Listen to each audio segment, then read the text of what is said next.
আসসালামু আলাইকুম, আমি আছি চাঁদ মিয়া আপনাদের সাথে।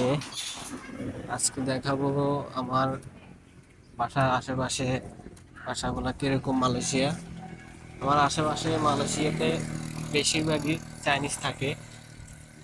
এগুলো হলো চাইনিজের এক একটা রুম, রাস্তার পাশে এই পাশে ওই পাশে রুম। আর চাইনিজের গাড়ি রাখার জায়গা থাকে না বাসায়, ওই জন্য রাস্তায় গাড়ি রেখে দেয়। একটা হলো মালয়েশিয়া।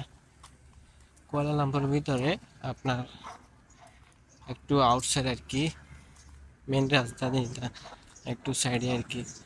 তারপরে এগুলো উন্নত রাস্তা, অনেক ক্লিয়ার, অনেক সুন্দর।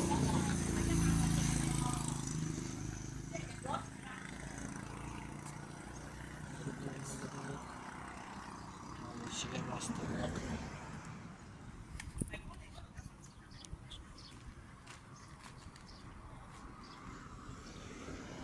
সবারই একটা করে ঘর আছে, হয়তো কেউ আছে কেউ নাই। যেমন এই ঘরে কেউ নাই, থাকে না, পড়ে রয়েছে। এই ঘরে আবার আছে, এই ঘরও আছে, এখানেও আছে। আসলে আসলে নোয়াখালী ভাষার কথা কইতে ভালো লাগে, হিলে নোয়াখালী ভাষার কথা কই এটা।